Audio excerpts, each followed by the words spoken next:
IGN posted sections of their interview with Will Biles. Mostly it's details we've already seen in the text version and clips from the preview, but there's some new stuff in there as well, so let's take a look at it. And the map Instagram.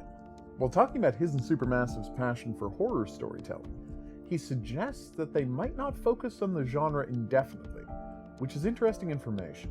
Obviously we know about the famous 30-plus types of horror stories they've outlined for the Dark Pictures, but the Quarry demonstrates that they're perfectly capable of making feature-length interactive movies, while keeping Dark Pictures off to one side doing its own thing. Does this mean that they're already thinking about non-horror games they might be interested in making down the line? We've already seen them make a mystery thriller in Hidden Agenda, and a political thriller in Shattered State. And, as an aside, Supermassive, can we please get this on the PSVR or something? Because I'm not even sure what a daydream is. So anyway, what's next? A spy game? A supernatural drama? Can we get something told from the vampire's point of view? I'm interested to find out what they might be working on already, now that the Quarry is almost put to bed. Biles also discusses their attempts to make the Quarry feel like fun horror or date night horror, rather than dark or too intense horror. So we can expect humorous situations and attempts to keep things light in the final game, presumably. I'm a little skeptical about this claim, although that might just be me having a very different sense of humor than the man. I watched that prologue, and it is unremittingly tense right up until it gets openly horrifying. The scariest thing in the game so far is just Ted Raimi menacing people while trying to appear professional. Seriously, how great a detail is the blood on Travis's neck? It lets you know that the night can't possibly end well for Max and Laura, because no matter how good a job they do of convincing him that nothing suspicious happened, at some point, Travis is gonna sit in his cruiser, look at himself in the mirror, and realize that they saw the blood and need to be dealt with. Such a good scene. Also, on the subject of the horror being light and fun, I'm guessing it's also going to be super gory. Like, this is Supermassive Games. The people who show torn off jaws and gouged out eyes and split apart heads. Like, there's one thing you can be guaranteed of in a Supermassive game, and that is these people love their gore. Although, you know what? Plenty of people find that super fun, so I get it. Then we get the biggest new piece of information. According to Biles, the Quarry offers 4 different types of horror mashed together. He explains that if Until Dawn was 2 types of horror, teen horror and creature feature, then the Quarry has 4 types in the offing.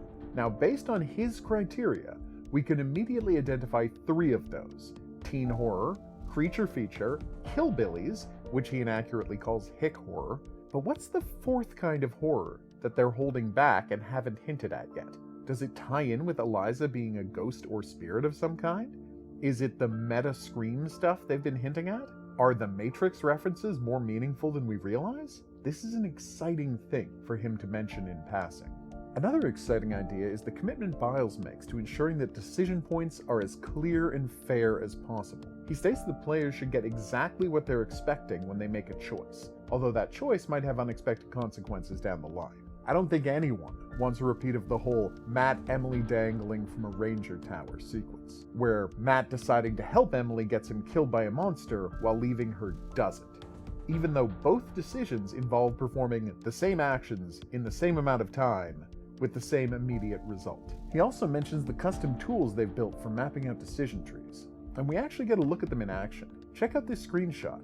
Now, it's just the interaction between Travis and the counselors about what happened on the road and where they're going, but it's still really interesting to see how the different decisions branch out. If only the camera had gotten a little closer to the screen, we'd be able to read the notes about how the branching system works. Then we've got some more talk about how impressive the motion capture setup is, allowing us to see some great shots of the actors performing, as well as an example of how all of the scenes are mapped out in animatics before the actors get anywhere near them. So they've got a visual sense of what they're supposed to do and where the camera is going to be in the scene, which of course is vitally important for an actor and kind of hard for them to do when doing motion capture acting because there aren't any cameras. This is all exciting stuff, and it's made me wonder if there's even more of this interview left to come. Now, let's take a quick glance at the Instagram story that went up showing off the map that Laura saw in the prologue. The detail on the island is nice, Not only is there the treehouse, but we can see a jetty and some buildings next to it. Will we be taking a trip from the boathouse to the island during the game?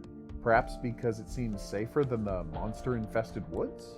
The cabins we've seen, but I don't think we've seen this building next to them. Is this the dining hall? Some kind of a theater activity center? I'm pretty sure this is the pool we saw in the Jacob's Day video next to it, so at least that mystery is solved. The lodge seems absolutely huge based on this picture, and it has two outbuildings next to it which aren't labeled. Most interestingly, though, is the arrow pointing to the scrapyard, which was not visible when Laura looked at the map during the prologue. Now that is a profoundly weird thing to put on a map of a summer camp. Is the scrapyard part of the camp? If not, why mention it? Do you have to drive through the scrapyard to get to the camp? This is an odd thing to see, and I'm wondering if it's here more for the players' benefit than it is the campers, just to give us a little taste of where the Killbillies are set up. After all, it's not unusual to see a trailer in or next to a scrapyard, and we've already seen this trailer in 2 different videos. Whether its presence on the map makes sense or not, we can probably expect to head over there during the story. The only question is whether we'll have a scene of them going to the scrapyard during the day and being creeped out by the denizens before things get scary, or whether they'll save that reveal for later on. In any event, lots of interesting new information to dig into and get excited about as we hit the 7-week countdown mark to the Quarry. I've been the Hidden Object Guru. Thanks for watching. If you haven't already, please remember to like and subscribe. Special thanks go out to my patrons, Desire, Marissa, Eduardo, Brian, and Joanne. You can always find me at my live streams, weeknights at 9 Eastern and weekends at noon. We'll see you back here for more Supermassive Games content. But until then, au revoir.